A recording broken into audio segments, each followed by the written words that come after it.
Hello, my lovely, lovely people. It's good to see you again. Welcome back to the channel. And it's QI, a little bit of QI today. This one I looked up on my own. I was like, I wonder if they have one just on Greek stuff. So here we are. This is QI on Greece, funny and interesting trivia. I've always been infatuated with particularly ancient Greece, but every time I saw like a video, I'm like, wow, it looks beautiful. And I'm so lucky to have gone there 3 years ago. Fun fact for you, like when, and I still have those videos up if anybody wants to check them out, but me and Queen Boomer, we were a few months into our relationship, and I had told her, even when we were just friends, like I had told her for years, I was like, I really want to get to Greece, but I don't know if I'm ever going to be able to do it. But if I have to do it, I'll do it on my own. But then a few months into the relationship, she was like, you know what? Let's just go. And what we did was we took our tax return money and joined it together and then planned a trip and spent our tax money on it. So we took a shot in the dark. And that's when we barely had any money to our names, you know. So, but it made my dream come true. It's a wonderful country, and it's a beautiful place. It was one of the only times where I'd been, you know, most of the times I've been in other countries, it's been on this side of the world, and honestly, it hasn't been too many. They're mostly Caribbean countries, which are nice. But when I was around in Greece, I was looking around. I was like, yeah, I could live here. I could live here. It's an awesome place. Can't praise Greece enough. It was an amazing experience. But let's go to QI here and learn some things about Greece, which hopefully some of these may be repeats, I will admit, because Greece has come up on other QI videos, and I'm betting that we're probably going to see, they say of the Acropolis where the Parthenon is. I bet that's going to be in here at some point. So anyway, like, subscribe, do whatever you guys want, and let's check out this QI video on Greece. Here we go. This round is set in ancient Athens. The Greeks invented tragedy, comedy, geometry, philosophy, biology, democracy, history, prize-giving, persuasion, proof, punctuation, politics, boxing gloves, tightrope walking, and the steam engine. According to these geniuses, how do otters kill crocodiles? I forget what it is, but I've seen this clip. Softly with their songs. That's a very beautiful answer indeed. Had a sort of lyrical quality to it. It really did. Yes. I think it must be more than one otter at work. Yes. Be an otter distraction. Lure them That's an onto otter thing altogether. dry land, pull the plug out. That would be... Or choke them, get in. You hold his jaws open, I'll choke him. Well, it's not far That's off. closer, isn't it? Is it something to do with them waiting till they're asleep and actually climbing into them, just walking straight into them? Well, do you know, you're not far off there, young Giles. It's, I'll tell you what it is. They actually believed that otters scampered into the open mouths of crocodiles and ate their entrails and then dashed out again when the crocodile had died. The crocodile went, ah! The Greeks had a lot of very good ideas, but this wasn't one of them, because it's not true. Another of their ideas, very popular in its day, but which hasn't lasted, was raphanidzein. It's the penalty for adultery. Yeah, this is one of the wildest ones. This is when they hammer a radish up your ass. He cheated on his wife, radish in the anus. And it involved inserting a radish into the adulterer's bottom.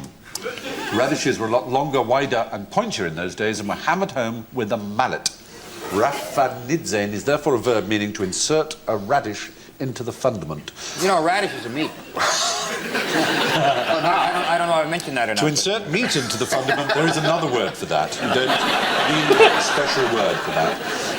It's an absurd punishment. I'd have thought, smacking them on the thumb with a mallet would be much... wouldn't it? They were, after all, Greek, you see.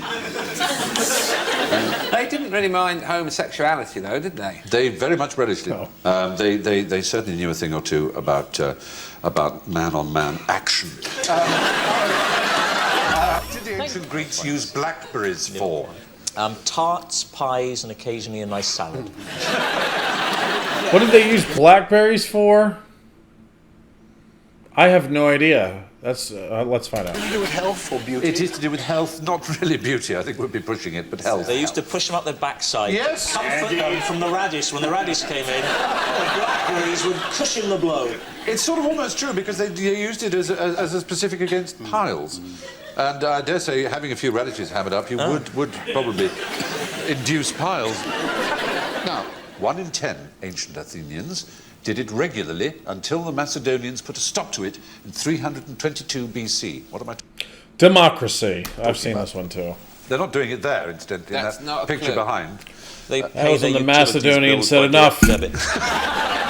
Sorry, hold on. 2 BC. What am I talking about?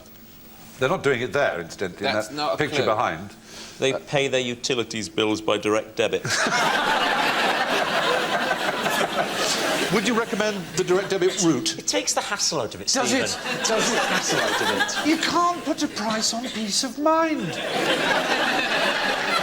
So, what do Greeks... Is it What did they do? specifically Greek or something that a Something Greeks Macedonian invented, might something object- we do. Something we do. We do it? Something we do. Oh, elections. Yeah. They voted. They voted for all their chieftains, all their leaders, all their wise men. They voted for their justice at the Areopagitica, and a democracy was born. It was snatched crudely away from them by the Macedonians, invented though in ancient Greece. Speaking of crudely- lasted only 180 years. Yes. Pinto.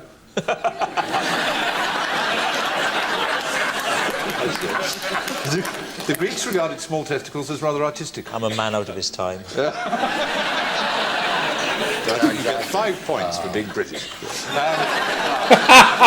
Only 10% of the population ever had the vote. Greek women had That's to wait awesome. another 2,200. Wait, hold on, sorry. You get 5 points for being British. Only 10% of the population ever had the vote. Greek women had to wait another 2,274 years until they finally got That's theirs in 1952. They say of the Acropolis, where the Parthenon is. Damn it. Alright, we gotta go through this. So unfortunately, so far, I've seen all these clips, but it's still awesome. This show is great. But this is gonna be 3 minutes of just them going nuts over what Stephen Fry said. They say of the Acropolis where the Parthenon is. They say of the Acropolis where the Parthenon is that they.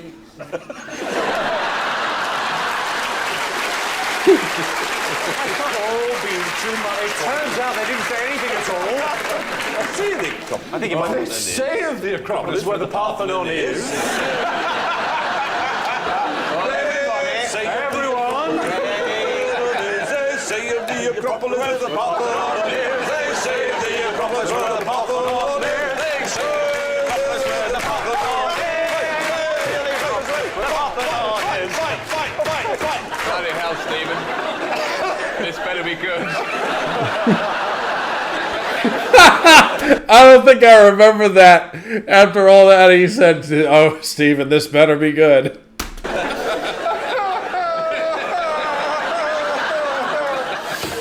Moving on. So, the triglyph is a remnant of the stone. Sorry, just got a question. What do they say about the Acropolis where the Parthenon is? They say. What do they say? What do they say? He's going to say, he's going to say, he's going to say, he's going to say, he's going to say, he's going to say. What do they say about the Acropolis where the Parthenon is? Can I write it down? Read it, it says it there. Well, you got to tell us now. They say of the Acropolis where the but there are no straight lines.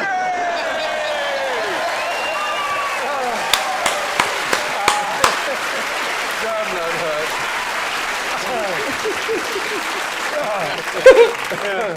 Do they? Yeah. Whatever.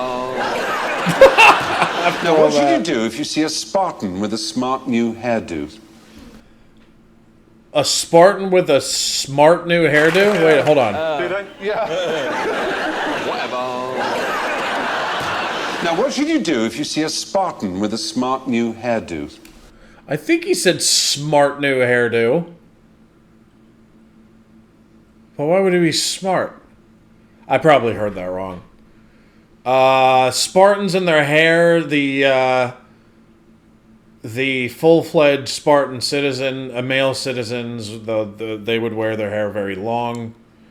Some people think they braided their hair, like in cornrows and stuff. I don't know. I don't know if that's provable or not. I think that's just speculation. But if you had the long hair, and usually the facial hair came with it too, you were a full-fledged Spartan citizen. The kids had their head shaved. I don't think the girls. The only time I know the girls had their head shaved is when they were getting married in Sparta. But that was a very strange marriage ritual. And some people think there's a reason for it. But I'm dragging on too much. The Spartans had long hair and big fluffy beards, and the kids had their head shaved when they were growing up in the is it the Agogay? How do you say that correct? It's like the Spartan school that was notorious for being, like tough and brutal and turning little kids into killing machines. Was it the Agogi or the Agogay? I always thought it was Agogay, but I don't know. Somebody who knows ancient Greek history, help me out, please. But anyway. There is one. It's slightly Boris Johnson, but it's a start. That's a very handily placed scabbard, though. That's that painting of Leonidas at the Battle of 300, I believe. Well, I can't see the Paper game will just move that. If you give them a wide berth, do they have their hair cut before combat? I'm going to have to give you all those points. That is exactly right. Yeah. They cut their hair? I thought it was they oiled their hair. I know that they, oiled themselves and, put oil all over the entire bodies, but cutting their hair before battle? I don't remember that one. Wow. Okay. Before the Battle of Thermopylae, the Persians made an enormous mistake, and one of their spies who'd gone to the Spartan camp said, "Oh, they're all the Ed and Nancy boys. I've just seen them perfuming and doing their hair. We're going to win." So, you go anywhere tomorrow, then? Oh, he didn't say cut their hair. Did he? Hold on, go back. Paper game will just move that. If you give them a wide berth, do they have their hair cut before combat? I'm going to have to give you all those points. That is exactly right. That doesn't mean they cut their hair, though. I don't know. Before the Battle of Thermopylae, the Persians made an enormous mistake, and one of their spies who'd gone to the Spartan camp said, "Oh, they're all the Ed and Nancy boys. I've just seen them perfuming and doing their hair. We're going to win." So, you go anywhere tomorrow, then? Yeah. Oh, yes, I'm going to battle. Oh, that's who you get. Yeah, that's right. all the Persians. Oh, yeah, they're a nasty lot. We should go with.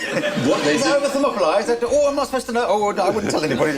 What the Persians didn't know is that when the Spartans did their hair, it meant they were fighting to the death. They were prepared to die. They were preparing their bodies for mortal combat. Who's going to notice your haircut anyway when you're running with your junk hanging out like that?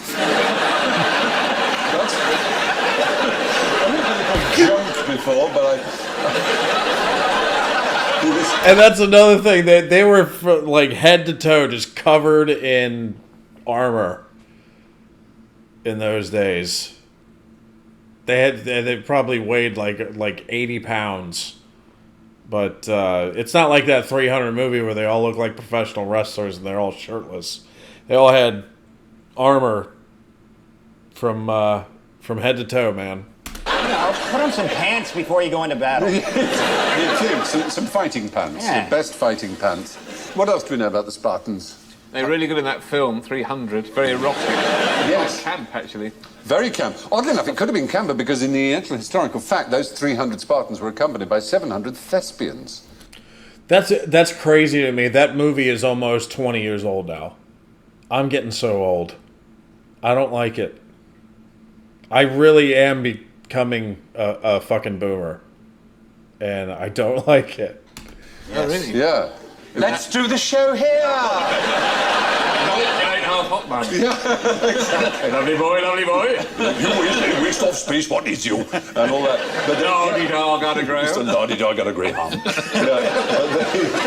Were they all very different? These city-states, was it sort of stereotyping? They said, all those Spartans are like that, the Athenians are like that, or were they genuinely run on very different lines? I think they were run on different lines. Both. I mean, as you know, the Spartans and the Athenians eventually went to war, and sadly for most of us who loved classical civilization, it was the Spartans who won, who were the least interested in art and harmony and music and mathematics and logic and politics. They were a warlike race. It's a bit like as if the Klingons beat the Vulcans in the world of Star Trek. Yeah, and it's sort of, that is what kind of, yeah, it would be.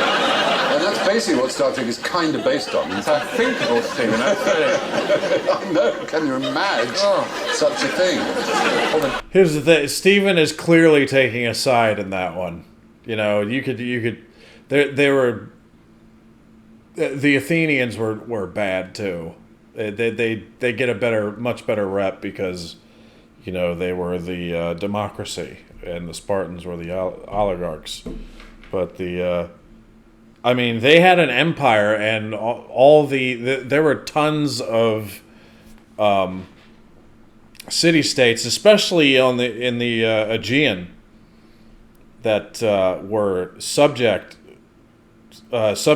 by the Athenians, and the Athenians were not very nice to them at all. In fact, there's a few city-states that were completely wiped out that were supposed to be Athenian allies, and they just refused to pay their tributes anymore. So the Athenians showed up and wiped out their entire city, and killing all the men and selling all the women and children into slavery.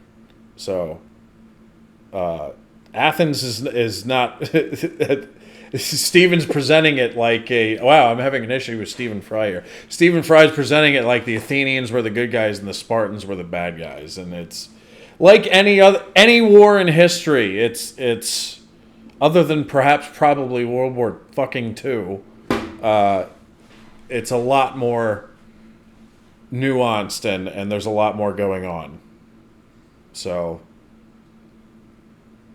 yeah, I would not take. There's pros and cons to each to the Spartan side and the Athenian side. But they both have their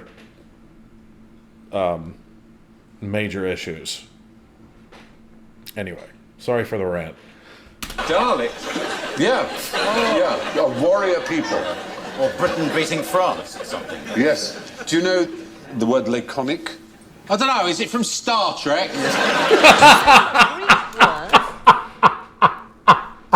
He got so mad. Britain beating France or something? Yes. Do you know the word laconic? I don't know, is it from Star Trek? Name a Greek word with a silent P. Enos.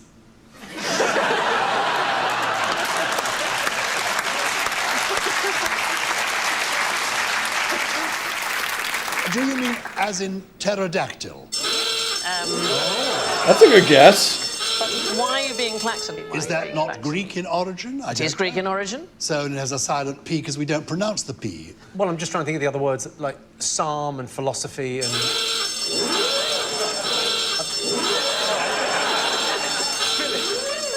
Philip. So, the fact is that English speakers dispense with them, but the Greeks do not. There are no silent P's in Greek. So, for example, the letter PSI, all right, they have a single letter, and we pronounce it psi, but in Greek, that sound is more like the PS that we have in laps. Oh, what about philosophy? Well, philosophy doesn't work anyway, because that makes a F. So without the P, it's a hilosophy. What about ptarmigan? You know the bird? Why do we think it's spelled in that way? I think I've forgotten how to read, because none of this is making... Do you know what a ptarmigan is? A ptarmigan? It's like a little grouse, isn't it? No, it's cheese. You grate it on your pasta. Well, a ptarmigan is, in fact, a Gallic word, ptarmigan. And what happened was there was a man called Sir Robert Sibbald, and he wrongly assumed that it had been a Greek word of origin, and so he put a P in front of it. There is no need for the P to be there at all. It's not Greek in any way. It is simply a Scottish word that he misunderstood. Do you know that's not quite interesting? It's riveting. It is good, isn't it? So, Sir Robert Sibbald, I really like this, Alan. This got me very excited. He was the very first person to describe what creature scientifically. Step away from the car! Is it the blue whale? It is the blue whale, yes.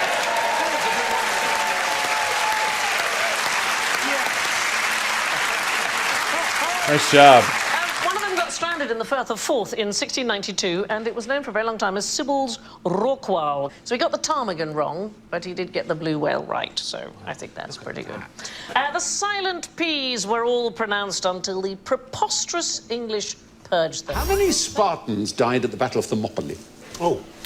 How many Spartans died at the Battle of Thermopylae? 299. I think one of them was sent away to relay the message that they had been defeated. Isn't that right? I don't know.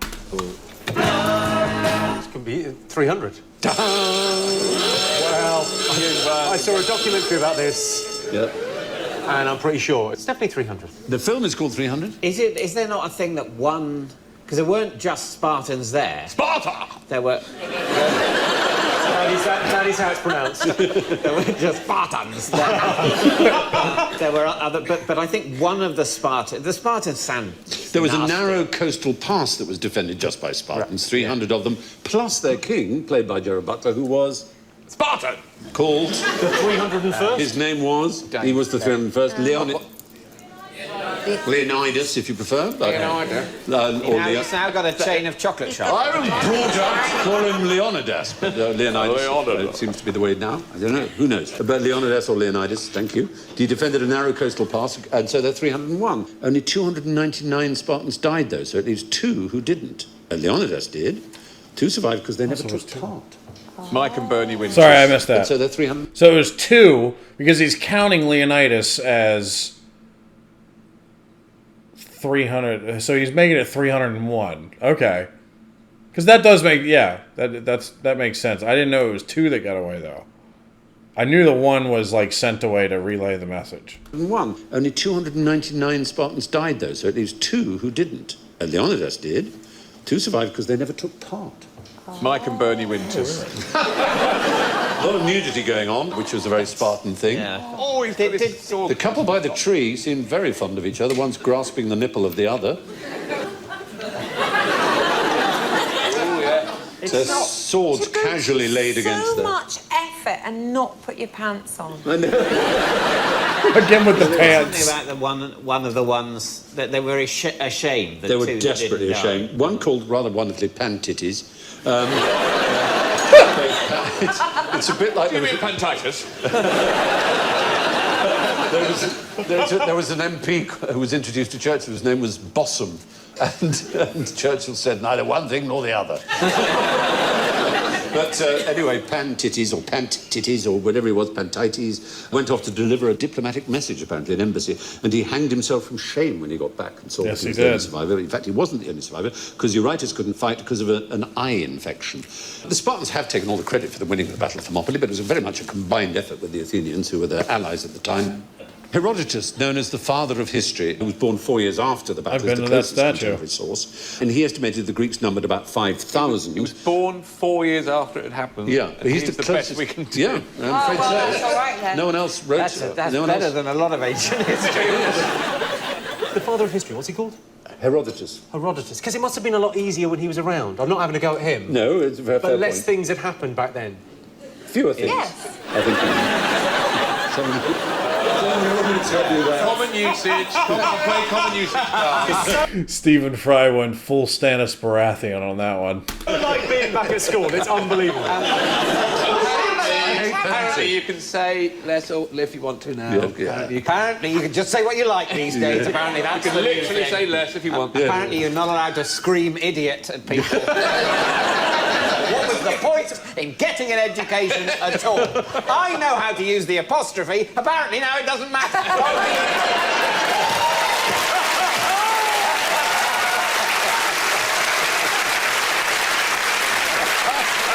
What I want the time it took me to learn that back.